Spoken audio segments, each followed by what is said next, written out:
Jadual harian Hana selalu sibuk. Jadi, saya kekal sihat dengan Vida C. Dengan vitamin C yang cukup setiap hari, tiada apa pun yang boleh menghalangi saya. Minumlah Vida C, perlindungan sistem imun anda. Assalamualaikum, anda sedang menonton Sekilas Fakta 9 Februari bersama dengan saya Nursyah Mama Amin.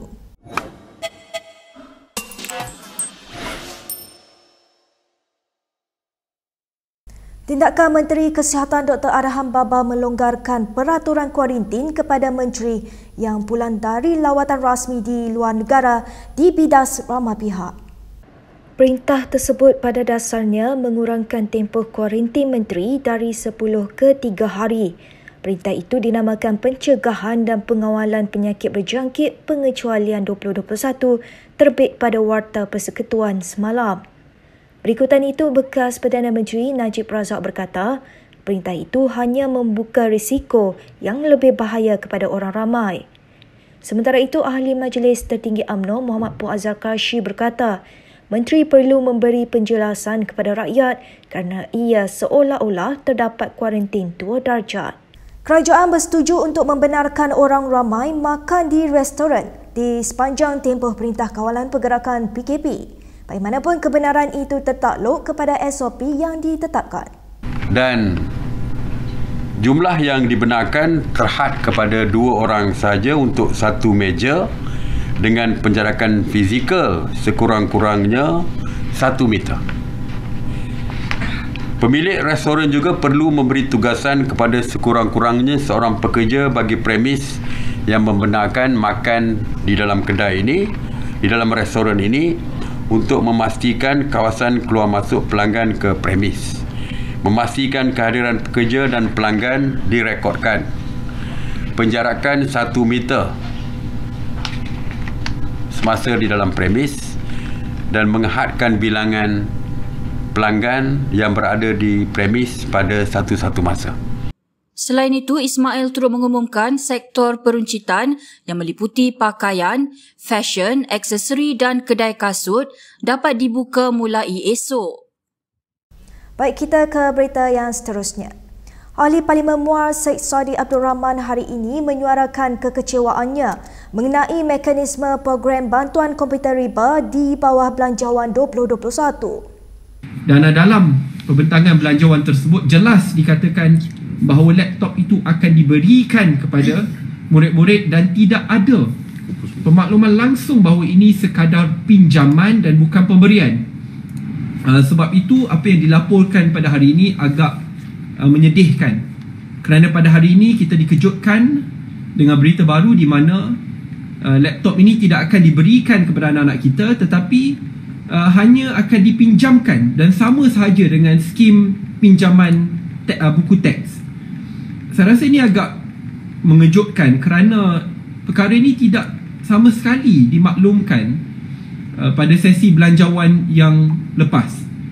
Menteri Keuangan Tengku Zafrul Abdul Aziz menerusi perbahasan belanjawan 2021 sebelum ini berkata program komputer riba percuma itu akan dibiayai oleh syarikat berkaitan kerajaan, GLC dan GLIC.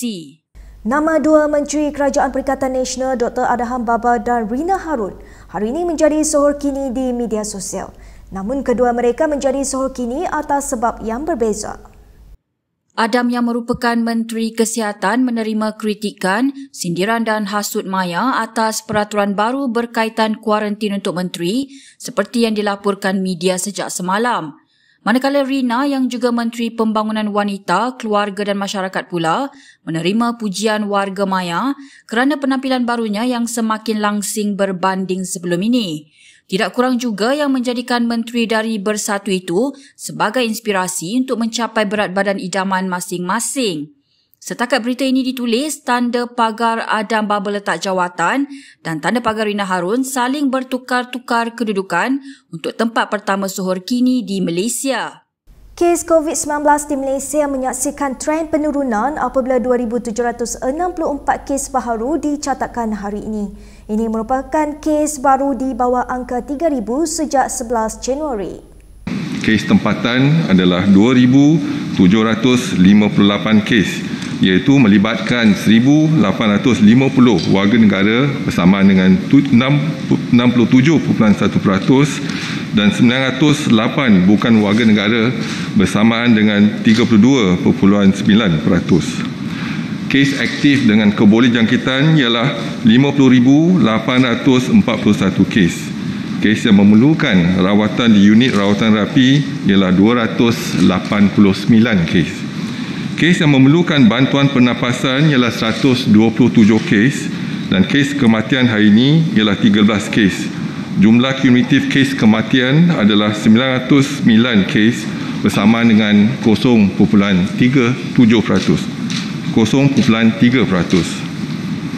Selangor mencatatkan kes jangkitan tertinggi dengan 862 kes, diikuti oleh Johor 521 kes dan Kuala Lumpur 422 kes. Ahli Parlimen Bukit Mertajam Steven Sim hari ini memohon maaf kepada Lee Chong Wei kerana menyusahkan jago badminton negara itu. Gara-gara sumbangan Lee kepada programnya, bekas atlet itu dituduh menyokong DAP walaupun ianya tiada sebarang kaitan dengan politik. Malah kata Sim ada yang mencadangkan agar gelaran Datuk yang diberikan kepada Lee turut ditarik balik. Asal Cek Mau Pi Sekolah merupakan inisiatif Sim untuk membantu pelajar kurang berkemampuan mengikuti sesi pembelajaran di rumah. Terdahulu, Lee menyumbangkan 50 unit tablet dan 20 laptop untuk kempen berkenaan. Dan berikut beberapa lagi ringkasan berita untuk hari ini.